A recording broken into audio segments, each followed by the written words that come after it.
வணக்கம். இது அதிர்வின் இன்றைய பிரதான செய்திகள். முதலில் தலைப்புச் செய்திகள். இலங்கைக்கான விஜயத்தை நிறைவு செய்து புறப்பட்டார் மாலைதீவு ஜனாதிபதி. நாளை கச்சதீவையும் கொண்டு சென்று விடுவாரோ தெரியவில்லை. இலங்கை அரசியலில் சூடுபிடிக்கும் விஜய் நாடாளுமன்றில் கிண்டலாக மாறிய தருணம்.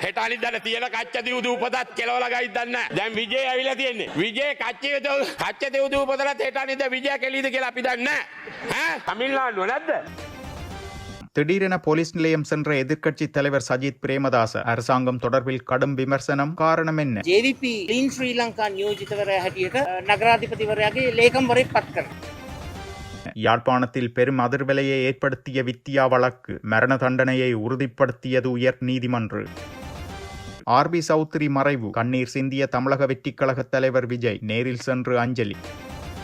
இன்று என்னை எவனாவது கேட்டால் உன்னுடைய கடைசி ஆசை என்ன என்று என்னுடைய தமிழ்நாட்டு முதலமைச்சர் திரு ஜோசப் விஜய் ஆகியனார் எங்களுடைய நெடுந்தீவை முடிந்தால் தமிழகத்துக்கு கொடுங்கள் என்று சொல்லுகின்ற அந்த ஒரு வசனத்திற்காக ஒட்டுமொத்த தற்குறிகளும் தன்னுடைய பிள்ளையையும் கொண்டு அமெரிக்காவிலே படிப்பித்த சீமான் என்கிற சாமானுக்கு இப்படியே போனால் கிழக்கு மாநிலத்தில் இருக்கின்ற மட்டக்களப்பையும் இந்தியாவுக்கு தாரை வார்த்து கொடுங்கள் என்று சொல்லி நான் சொல்லுகிறேன். ஏனென்றால் ஒரு அவசரமாக ஒரு அம்மா பிள்ளை பெறுவதாக இருந்தால் ஒரு போலீஸ் வெகுமதி நிதியில் மோசடி அதிரடியாக கைது செய்யப்பட்ட கான்ஸ்டபிள்.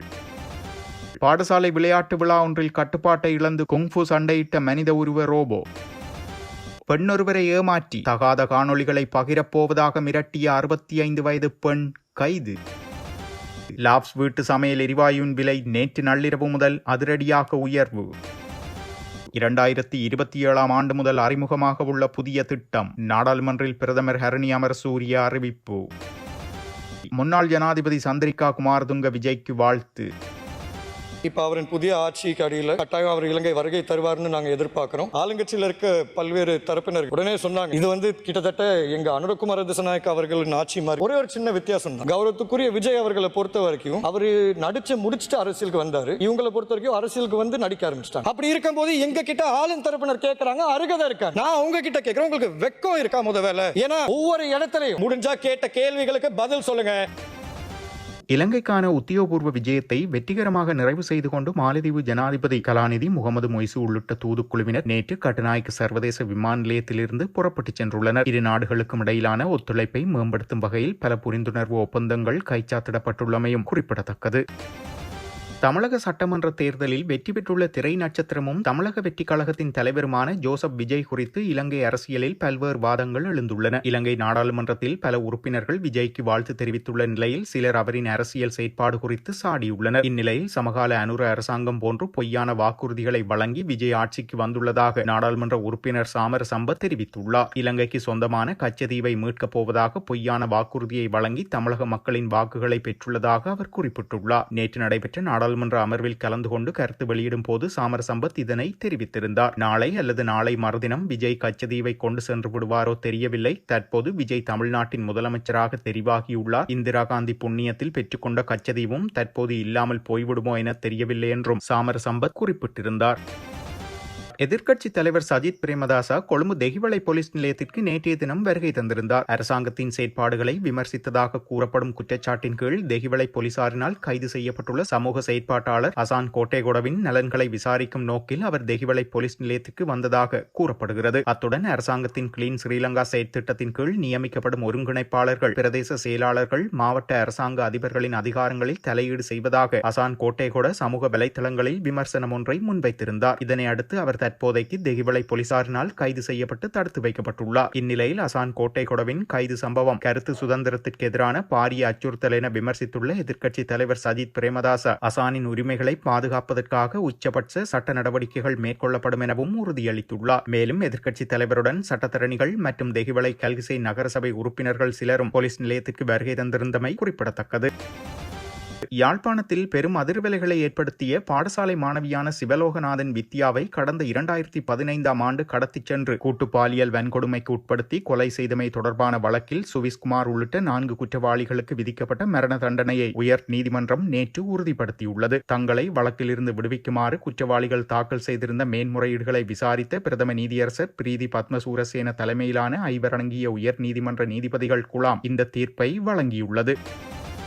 சென்னை மயிலாப்பூர் இல்லத்தில் வைக்கப்பட்டுள்ள தயாரிப்பாளர் RP சௌத்ரியின் உடலுக்கு தமிழக வெற்றிக் கழக தலைவர் விஜய் நேரில் சென்று அஞ்சலி செலுத்தியுள்ளார். தமிழ் திரையுலகின் பிரபல தயாரிப்பாளரும் நடிகர் ஜீவாவின் தந்தையுமான RB சௌத்ரி நேற்று முன்தினம் உயிரிழந்திருந்தார். ராஜஸ்தான் மாநிலத்தில் உள்ள உதய்பூரில் வைத்து அவர் சாலை விபத்தில் உயிரிழந்துள்ளதாக தெரிவிக்கப்படுகிறது. சூப்பர் குட் பிலிம்ஸ் நிறுவனத்தின் தலைவரான இவர் புது வசந்தம், நாட்டாமை, பூவே உனக்காக, ஆனந்தம், திருப்பாச்சி உள்ளிட்ட பல வெற்றி திரைப்படங்களை தயாரித்துள்ளார். இவரது திடீர் மறைவு திரையுலகினரிடையே பெரும் சோகத்தை ஏற்படுத்தியுள்ள நிலையில் பலரும் தங்கள் இரங்கல்களை தெரிவித்து வருகின்றனர். இது ஒரு புறம் இருக்க, முன்னாள் இலங்கை ஜனாதிபதி சந்திரிகா பண்டாரநாயக்க குமாரதுங்க தமிழக வெற்றிக் கழக தலைவர் C. ஜோசப் விஜய்க்கு வாழ்த்துக்கள் தெரிவித்துள்ளார். இதன்படி குமாரதுங்க விஜயின் வெற்றியை ஒரு குறிப்பிடத்தக்க சாதனை என்று வர்ணித்ததோடு அவரது தலைமையில் இலங்கைக்கும் தமிழகத்திற்கும் இடையிலான நட்புறவு தொடரும் என்ற நம்பிக்கையையும் வெளிப்படுத்தியுள்ளார்.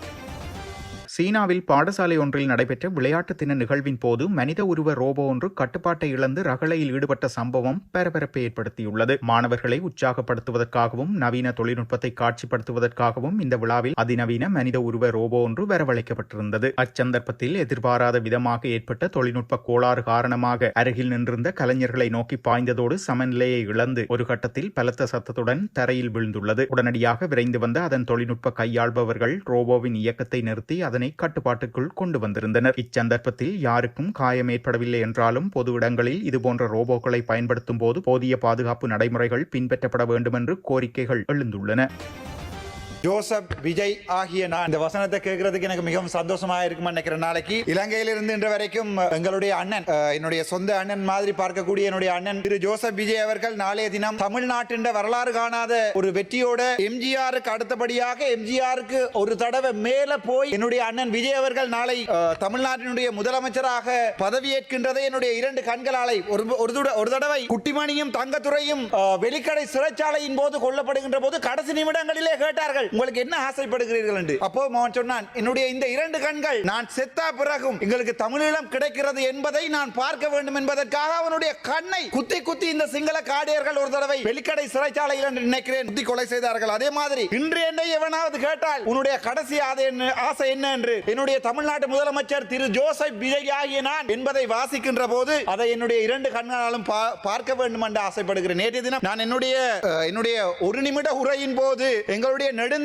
முடிந்தால் தமிழகத்துக்கு கொடுங்கள் என்று சொல்லுகின்ற அந்த ஒரு வசனத்திற்காக ஒட்டுமொத்த தற்குறிகளும் நேற்று கத்தியதை நான் பார்த்தேன். கத்துங்கடா, கத்துங்க, இதையும் கத்துங்க, இதுக்கு மேலையும் கத்துங்க. இதை பற்றி நான் கவலைப்பட போறதில்லை. ஏனென்றால் அரசியலில் யாரும் கருத்தை தெரிவிக்கலாம். ஆனால் இன்று தமிழக மக்கள் ஒரு உணர்வுள்ள தமிழனாக நிரூபித்திருக்கிறார்கள். காலங்காலமாக ஊழல் செய்தவர்களை வீட்டை அனுப்ப வேண்டும் என்கிற ஒரே ஒரு நோக்கத்துக்காக, அது அதிமுக இருக்கலாம், திமுக இருக்கலாம், அல்லது திரள் நிதி என்று சொல்லிக்கொண்டு எங்களுடைய புலம்பெயர்ந்த மக்களுடைய பணத்திலே தன்னுடைய பிள்ளையையும் கொண்டு அமெரிக்காவிலே படிப்பித்த சீமான் என்கிற சாமானுக்கு இவர்கள் வடிவாக படித்திருக்கிறார்.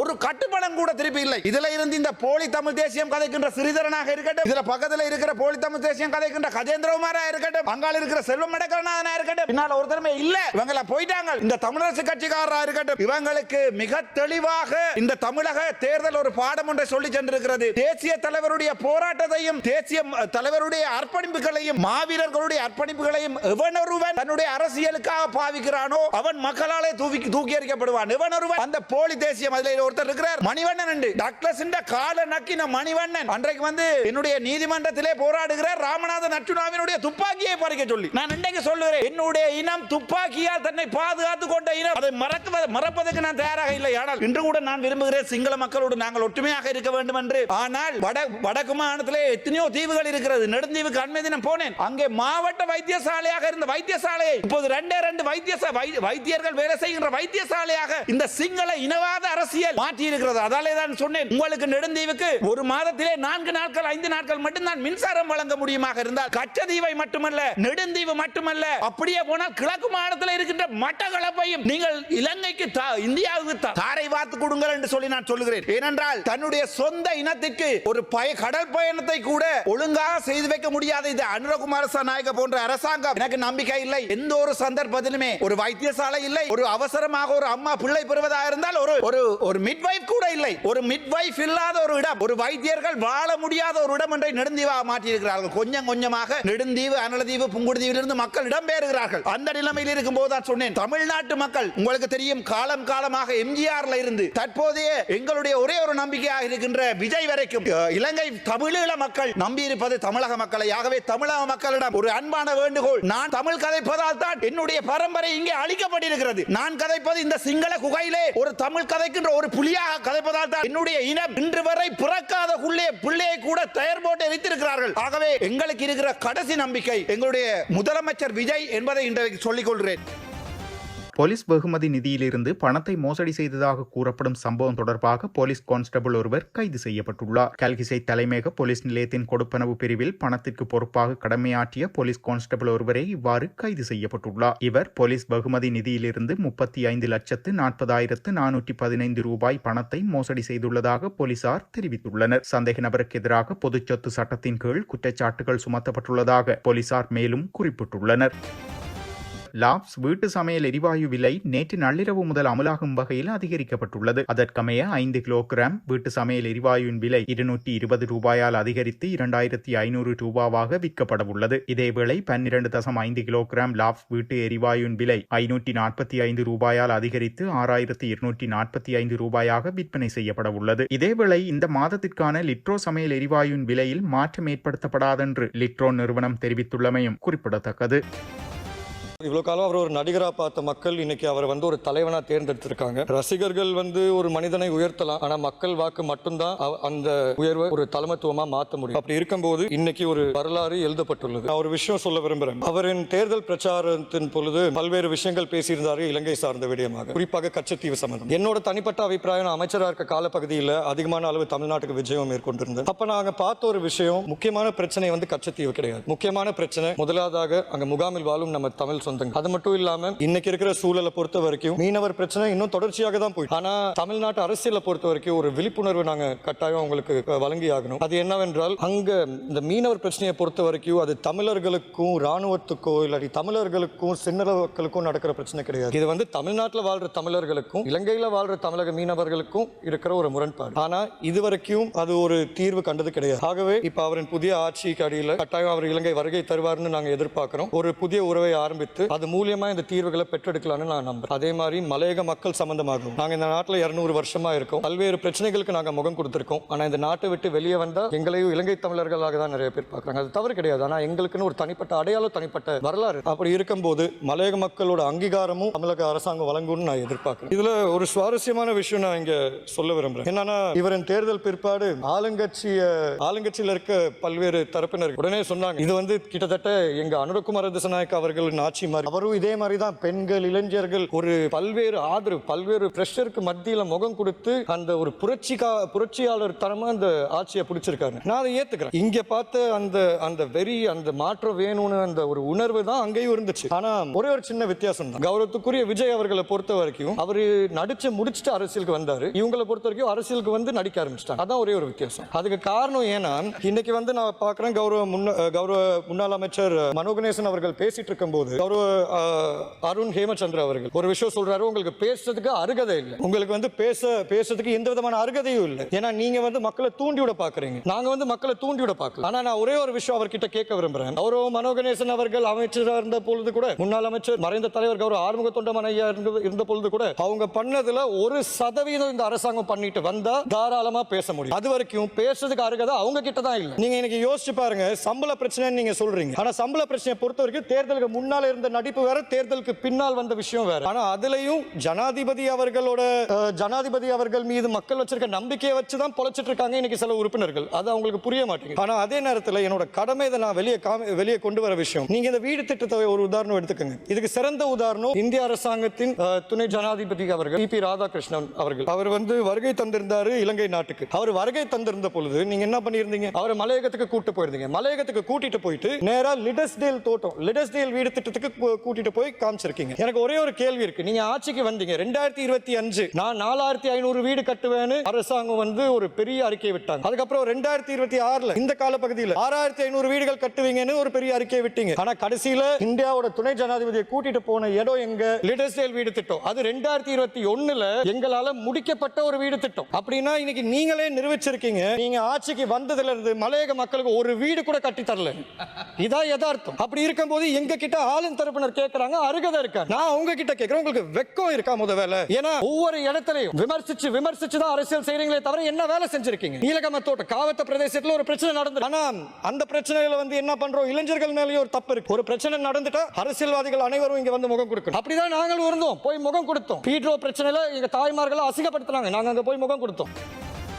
மாத்தலையெல்லாம் அசிங்கப்படுத்துறாங்க, நாங்க போய் முகம் கொடுத்தோம். இதே மாதிரி பிரச்சனை தான் ரத்னபுரையிலும் இதே பிரச்சனை, காவத்தையில் இதே பகுதியில். ஆனா அங்க போய் முகம் கொடுக்கும் போது உங்களோட ஜனாதிபதி அவர்கள் அனுராதபுரையில் சொன்ன விஷயம், மலையகத்தில் இருக்க அராஜக அரசியலுக்கு நான் முற்றுப்புள்ளி வைப்பேன். அப்புறம் கடைசியில மலையகத்தில் அவரோட பிரதான வேட்பாளர் யாரு? மஸ்கேலியா பகுதியை சார்ந்த ஒரு கொடுமையான தோட்ட உரிமையாளர். அதுல எங்களுக்கு ஜனாதிபதியா இருக்கட்டும், அரசாங்கமா இருக்கட்டும், மலையக மக்களுக்கு எவ்வளவு முக்கியத்துவம் கொடுக்கறாங்க. ஆனா இந்த இடத்துல ஒரு விஷயத்தை நாங்க ஏத்துக்கிறோம். எங்களை பொறுத்த வரைக்கும் மலையக மக்கள் வந்து அதிகமான அளவு நம்பிக்கையோட ஜனாதிபதி அவர்களை கொண்டு வந்திருக்காங்க. ஆனா இன்னைக்கு மலையக மக்கள் அவங்களோட பிரதிகள், ஆளுங்கட்சியில இருக்க அவங்களோட பிரதித்துவம், ஜனாதிபதி பேரை சொல்லி வாக்கு சேகரிக்கிற பிரதித்துவம், இன்னைக்கு மலையக மக்களுக்கு என்ன பண்ணிருக்காங்கன்னா, அறிக்கை விடுறதை தவிர, கலந்துரையாடல்கள் வைக்கிறதை தவிர வேற எதுவுமே செய்யல. இதா யதார்த்தம். 1.5 வருஷம் தாண்டி இருக்கு, இன்னும் 3 வருஷம் இருக்கு, போட்டும். ஆனா மக்கள் கிட்ட நான் ஒண்ணே தான் சொல்ல விரும்புறேன். எங்களை பொறுத்த வரைக்கும் நாங்களும் மக்களுக்கு வேலை செய்யணும் தான் நினைக்கிறோம். ஆரம்பத்தில் நாங்க வரும்போது எங்களோட முழுமையான ஆதரவு ஜனாதிபதி அவர்கள் கொடுத்தோம். வரவு செலவு திட்டத்துக்கு எதிர்த்தரப்புல இருக்க கூட்டணியா இருக்கட்டும், இல்லாட்டி காங்கிரஸா இருக்கட்டும், நாங்க வந்து ஆதரவா வாக்களிச்சோம். ஆனா ஒவ்வொரு தடவை நாங்க உங்களுக்கு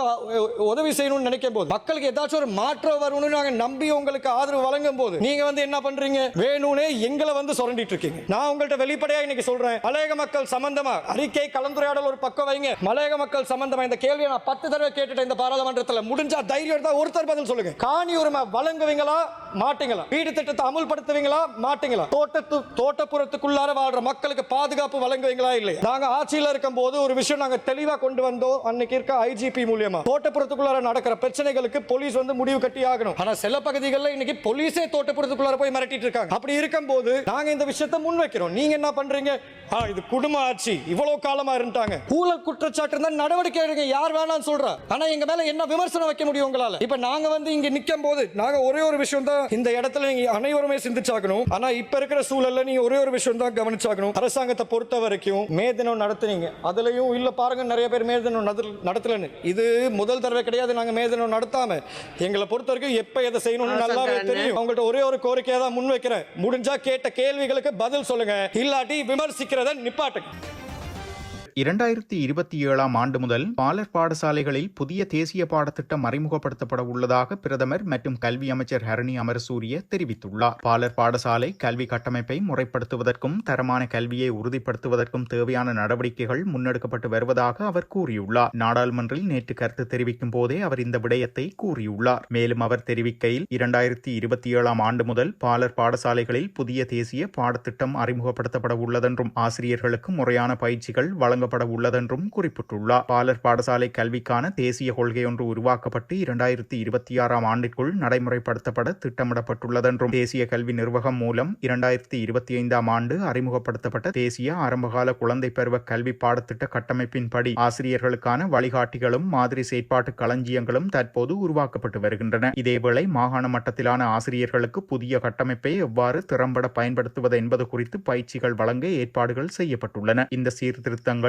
2027 ஆண்டு முதல் முழுமையாக நடைமுறைக்கு வரும் என்று தகவல்கள் கூறுகின்றன. இத்துடன் செய்திகள் நிறைவடைகின்றன. மறக்காமல் அதிர்வு சேனலை லைக் மற்றும் சப்ஸ்கிரைப் செய்து கொள்ளுங்கள்.